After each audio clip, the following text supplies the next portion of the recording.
उस तरह का शर्त जो है उस पे पूरा उतरता है कि वेवलेंथ जो है वो उससे कम हो या उसके बराबर हो। तो यहाँ पे जो एटॉमिक जो उसकी जो क्रिस्टल लैटिस है उसकी जो अरेंजमेंट इस तरह से होती है कि फिर इसमें डिफ्रैक्शन जो है वो एक्स-रेज़ की हो जाती है। और इसके साथ जो रिलेटेड टॉपिक है वो ब्रैग्स लॉ है, तो वो भी हम इंशाल्लाह पढ़ेंगे। X-ray diffraction is based on Bragg's law. Bragg's law की जो मैथमेटिकल फॉर्मूलेशन है वो ये कहता है कि n lambda is equal to 2d sin theta. अब यहाँ पे हमारे पास n जो है ये किसी भी इंटीजर को शो करता है, यानी 1 2 3 4 5 6 एंड सो ऑन। लैम्डा जो है वेवलेंथ के लिए इस्तेमाल होता है, पहले हम बता चुके हैं आपको। वेवलेंथ को शो करने के लिए ये साइन है जिसको हम कहते हैं लैम्डा। और उसके बाद हमारे पास 2d sin थीटा। d जो है वो आपके पास स्पेसिंग है between the atoms of the crystal.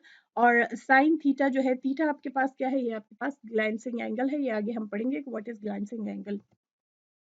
So a monochromatic beam of X-rays is allowed to incident on a sample that is a crystal and is reflected. X-rays are detected by detector. हमारे पास जो diffraction of X-rays है, इसमें हम क्या करते हैं कि जो monochromatic beam of light जो है, सॉरी beam of X-ray जो है उसको इंसिडेंट किया जाता है किस चीज़ पे, क्रिस्टल पे।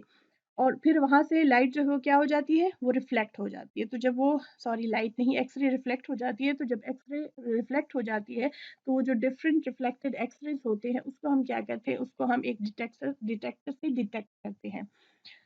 So X-ray diffraction pattern is a characteristics of the substance under investigation. तो इसमें हमारे पास जो क्रिस्टल होगा, तो वो जिस चीज का क्रिस्टल होगा तो उसकी हम इन्वेस्टिगेशन कर सकेंगे किस चीज के जरिए से, इस डिफ्रैक्शन के जरिए से। वो जिस तरह से लाइट को रिफ्लेक्ट करेगा उसकी जो रिफ्लेक्शन पैटर्न को हम नोट करके हम मालूम कर सकेंगे कि ये जो क्रिस्टल है इसकी क्या जो है वो केमिकल कंपोजिशन है या किस तरह से ये बना हुआ है। तो वो स्ट्रक्चर उसका वो सारा जो है वो हम इस तरह से मालूम कर सकते हैं एक्स-रे डिफ्रैक्शन की मदद से।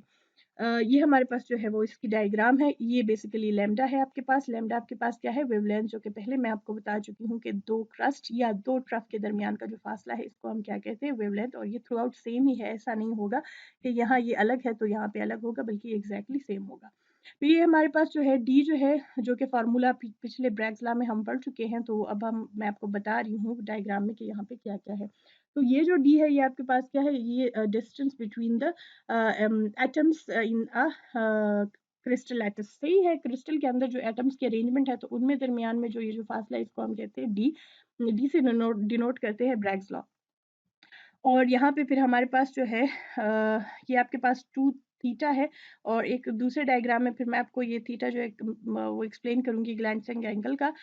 यहाँ पे आप ये नोट कर ले कि आपके पास जब रिफ्लेक्शन होती है, आपके पास डिफरेंट वेव्स आ रही हैं। तो वो वेव्स जब रिफ्लेक्ट होती है तो हमारे पास 2 टाइप्स की जो है वो रिफ्लेक्शन हो सकती है। एक तो ये यहाँ पे अगर आप देख ले तो यहाँ पे देख ले तो ये आपके पास डिस्ट्रक्टिव इंटरफेरेंस हो रही है। अगर आप देख ले तो ये देखिए क्रस्ट क्रस्ट के साथ और ये जो है ट्रफ इसके क्रस्ट के साथ और इसका क्रस्ट इसके ट्रफ के साथ मिल रहा है। तो यहाँ पे ये हमारे पास जो है ये डिस्ट्रक्टिव जो है वो इंटरफेरेंस हो रही है। अगर यहाँ पे आप देख ले तो यहाँ पे हमारे पास जो है वो ये क्रस्ट क्रस्ट के साथ और ट्रफ ट्रफ के साथ मिल रही है। तो यहाँ पे हमारे पास क्या है, ये कंस्ट्रक्टिव इंटरफेरेंस है। तो आपको पता है कि कंस्ट्रक्टिव इंटरफेरेंस से आपके पास जो वेव का जो एम्पलीट्यूड है वो डबल अप हो जाएगा, वो एड अप हो जाएगा और वेव आपके पास मजीद इंटेंस हो जाएगी। जबकि डिस्ट्रक्टिव इंटरफेरेंस में आपके पास जब एम्पलीट्यूड एड अप होंगे तो आपके पास वेव जो है वो बचेगी ही नहीं, उसमें कोई आपके पास जो है वो क्रस्ट और ट्रफ रहेगा ही नहीं। अगर आप देख ले तो ये बिल्कुल स्ट्रेट लाइन नजर आ रही है। तो इट मीन्स कि एक दूसरे का जो इफेक्ट है वो कैंसिल कर लेते हैं। फिर उसके बाद हमारे पास है अब जो ब्रैग डिफ्रैक्शन है या ब्रैग्स लॉ जो है उसको थोड़ा सा हम पढ़ लेते हैं कि that was first proposed by Lawrence Bragg and his father William Henry Bragg in 1930। For a crystalline solid, the waves are scattered from lattice plane separated by the interplanar distance d. Already मैं आपको diagram में बता चुकी हूँ कि हमारे पास crystalline solids में हमारे पास जो वेव्स जो है वो स्कैटर्ड हो जाते हैं और उनके दरमियान जो डिस्टेंस होता है वो हम डिनोट करते हैं d से। When the scattered waves interfere constructively, they remain in phase since the difference between the path lengths of the two waves is equal to the integer multiple of the wavelength। और उसमें हमारे पास जो n जो था, जो मैंने आपको कहा था कि वो इंटीजर मल्टीपल को डिनोट कर रहा है, यानी 2 टाइम्स और 3 टाइम्स या 4 times.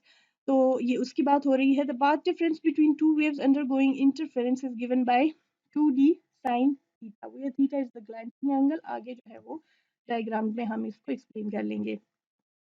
The effect of the constructive destructive interference intensifies because of the cumulative effect of the reflection in successive crystallographic planes of the crystalline lattice. यानी मैंने आपको जो बताया था कि या तो कंस्ट्रक्टिव इंटरफेरेंस होगी या डिस्ट्रक्टिव इंटरफेरेंस होगी, तो उसकी जो कंस्ट्रक्टिव डिस्ट्रक्टिव इंटरफेरेंस जो है वो मजीद इंटेंसिफाई होगी, किस वजह से crystallographic planes of the crystalline lattice, उसके जो अंदर जो क्रिस्टलाइन लैटिस जो होता है, जो क्रिस्टलाइन स्ट्रक्चर होता है, उसकी वजह से वो मजीद इंटेंसिफाई हो जाएगा। This leads to Bragg's law, which describes the condition on theta for the constructive interference to be at its strongest. हमारे पास जो है वो उसकी जो मैथमेटिकल फॉर्मुलेशन क्या है कि n lambda यानी n wavelength is equal to 2d sin theta, where n is the positive integer. It may be 1, 2, 3, 4, 5, 6 and so on, and lambda is the wavelength of the incident wave. जो incident wave की wavelength है, ये उसकी बात lambda जो है उसको show कर रहा है। एक तो आपके पास reflected wave होगा, उसकी नहीं, बल्कि हमारे पास किस चीज़ की wavelength है, ये हमारे पास incident wave की है। तो ये हमारे पास जो है डायग्रामेटिक, ये हमारे पास क्या है, ये हमारे पास ग्लैंसिंग एंगल है। ये जो है हमारे पास डिस्टेंस है between the atoms of the crystalline जो भी ऑब्जेक्ट है, सब्सटेंस है। यहाँ पे ये हमारे पास इंसिडेंट रेज है और ये हमारे पास क्या है, रिफ्लेक्टेड रेज है।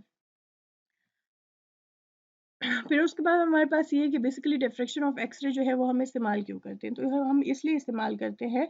X ray diffraction is a non destructive technique, ये हमारे पास नॉन डिस्ट्रक्टिव टेक्निक है, इससे कोई डिस्ट्रक्शन जो है वो नहीं होती। यानी कुछ इस तरह से लाइट्स होते हैं, जैसे लेजर लाइट से जो है वो डिफरेंट किस्म के जो है वो काम लिए जाते हैं, स्टोन्स, किडनी स्टोन्स को रिमूव किया जाता है, तो वो एक डिस्ट्रक्टिव प्रोसेस होता है।